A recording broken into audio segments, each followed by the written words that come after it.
नमस्कार, आप देख रहे हैं जीएनएन गोरखपुर न्यूज नेटवर्क।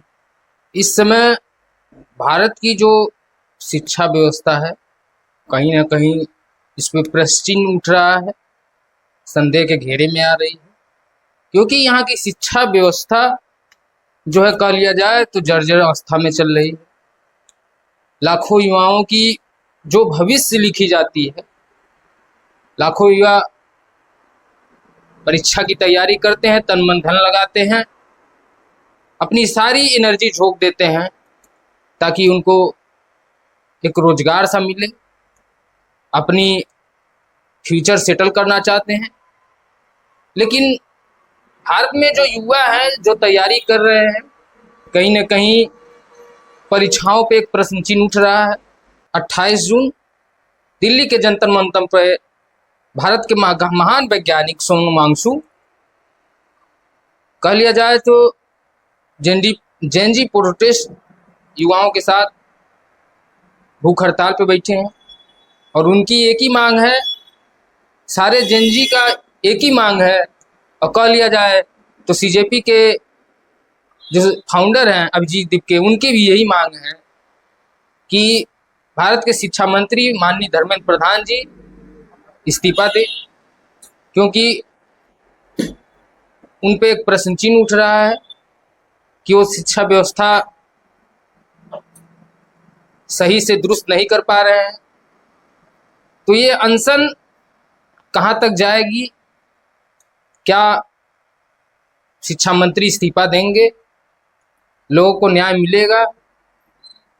और ये नीट परीक्षा में काफ़ी जो स्टूडेंट हैं निराश थे, जिसमें कई लोगों ने आत्महत्या भी कर लिया। इस पे भी एक प्रश्न चिन्ह उठ रहा है। तकरीबन सूत्रों के मुताबिक पता चला है कि 20 छात्र जो है आत्महत्या कर चुके हैं। उनको भी न्याय मिलना चाहिए, क्योंकि वो उनके माता पिता एक उम्मीद रखे हैं अपने बच्चों से कि वो पढ़ें लिखें, अपना फ्यूचर सेटल करें, उन्नति करें, देश का नाम रोशन करें। लेकिन जब शिक्षा व्यवस्था ही नहीं सही रहेगी तो विद्यार्थियों का जीवन अंधकार में रहेगा। तो आज भूख हड़ताल पे सोमनांशु बैठे हैं। अब देखना यही है कि उनकी मांगें पूरी होती हैं कि नहीं होती हैं।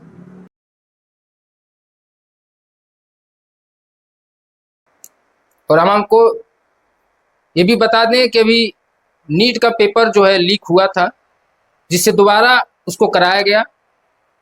लेकिन हालिया रिपोर्ट सूत्रों के मुताबिक पता चला है कि महाराष्ट्र में टीईटी परीक्षा का भी पेपर लीक हो गया है। उसमें भी प्रश्न चिन्ह उठ रहा है, क्योंकि तमाम नेता ये दावा करते हैं कि एक बार पेपर लीक हुआ है, आगे से दोबारा नहीं होगा।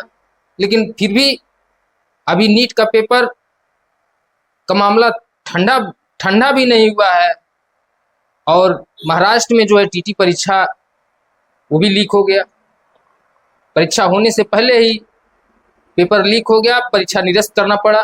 तो इस पे भी एक प्रश्न चिन्ह उठता है। तो इन तमाम खबरों को देखने के लिए आप जीएनएन न्यूज को फॉलो करिए, शेयर करिए, सब्सक्राइब करिए, अपनी राय कमेंट के माध्यम से साझा करिए, ताकि ये लाखों बच्चों का जो भविष्य है, जो फ्यूचर है, उस पर सुधार किया जाए। शिक्षा व्यवस्था पे जो प्रश्न चिन्ह उठ रहा है उसको सुधार किया जाए, ताकि सबका मान सम्मान विश्वास बना रहे नेताओं पर, देश पर। तो कमेंट के माध्यम से अपनी प्रतिक्रिया साझा करिए और तमाम खबरों को देखने के लिए बने रहिए जीएनएन न्यूज के साथ। धन्यवाद।